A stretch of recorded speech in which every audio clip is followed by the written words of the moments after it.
સમાચાર વડોદરાથી મળી રહ્યા છે। ભાયલીમાં સગીરા સાથે ગેંગરેપના કેસમાં મોટો ઘટસ્ફોટ થયો છે।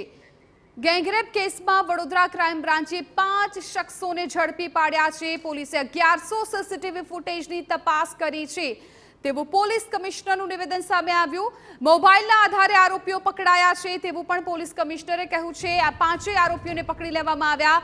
26 વર્ષનો શાહરૂખ વણજારા ઝડપાઈ ગયો છે। મહત્વપૂર્ણ છે કે મોબાઈલના આધારે આ તમામ લોકોને ઝડપવામાં આવ્યા।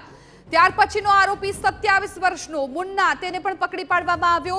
10 વર્ષ અગાઉ આરોપીઓ વડોદરા આવ્યા હતા તેવું પણ પોલીસ કમિશનરનું કહેવું છે।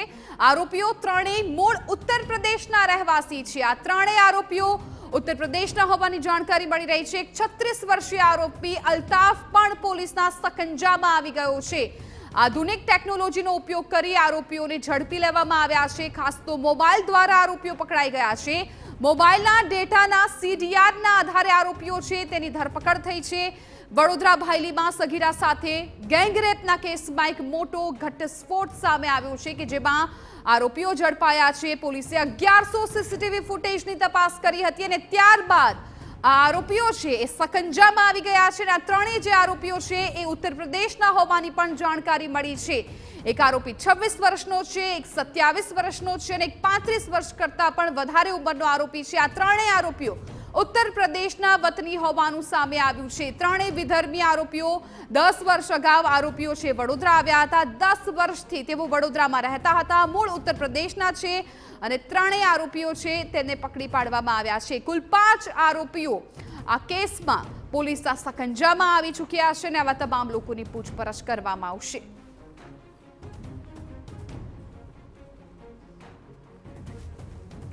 તો વડોદરાના ભાયલીમાં સગીરા સાથે ગેંગરેપના કેસમાં એક મોટો ઘટસ્ફોટ થયો છે કે જ્યાં પોલીસે તપાસ છે એ આગળ વધારી છે। ખાસ તો સીસીટીવીના આધારે 1100 જેટલા સીસીટીવી ચકાસવામાં આવ્યા અને ત્યારબાદ આ આરોપીઓની ઓળખ કરવામાં આવી છે। 3 આરોપી ઉત્તર પ્રદેશના છે કે જેઓ 10 વર્ષ પહેલા વડોદરામાં આવ્યા હતા અને 10 વર્ષથી તેઓ વડોદરામાં રહેતા હતા। એક આરોપીની ઉંમર 26 વર્ષની છે, એક આરોપીની ઉંમર 27 વર્ષની છે અને એક આરોપી 36 વર્ષનો છે। આ ત્રણેય આરોપીઓને મોબાઈલના ડેટાના આધારે પકડી પાડવામાં આવ્યા છે। 26 વર્ષનો શાહરૂખ વણજારા એ પણ ઝડપાઈ ગયો છે। ત્યારબાદ 27 વર્ષનો જે આરોપી છે મુન્ના અબ્બાસ નામ સાથે વિગતો આપવામાં આવી છે એ પણ ઝડપાઈ ગયો છે। 10 વર્ષ અગાઉ આ આરોપીઓ છે વડોદરામાં આવ્યા હતા તેવું પોલીસ કમિશનરનું નિવેદન સામે આવ્યું છે। મૂળ આ ત્રણેય આરોપીઓ છે એ ઉત્તર પ્રદેશના રહેવાસી હોવાનું સામે આવ્યું છે। એક 36 વર્ષીય આરોપી અલ્તાફ પણ પોલીસના સકંજામાં આવી ગયો છે। તાંદલજામાં રહી કડિયા કામ કરતા હોવાની વિગતો મળી છે। આધુનિક ટેકનોલોજીનો ઉપયોગ કરીને આરોપીઓને ઝડપી લેવામાં આવ્યા છે। મોબાઈલ ડેટાના સીડીઆરના આધારે આરોપીઓ છે પકડાયા છે। सफलता पाई है। ये शक्य बना स्थलों पर से जो फिजिकल एविडेंसेस अपने को मिले थे, कुछ क्लूज मिले थे।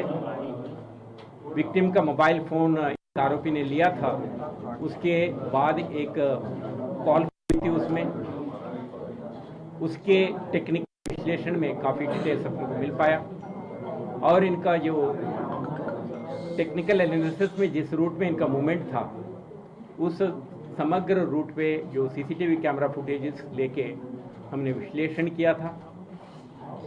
साथ में जो डिस्क्रिप्शन विक्टिम्स के तरफ से दी गई थी आरोपियों की, तो इन चारों जो क्लूज थे डिटेल्स साथ में उसका एकत्रित करके डिटेल्ड एनालिसिस किया गया। उसके आधार पे हम आरोपियों को आइडेंटिफाई करने में और उनको कस्टडी में लेने में सफलता पाए हैं।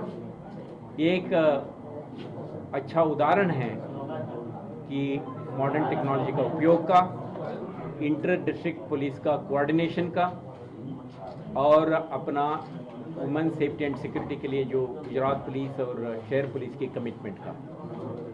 हम ये कहना चाहते हैं कि आरोपी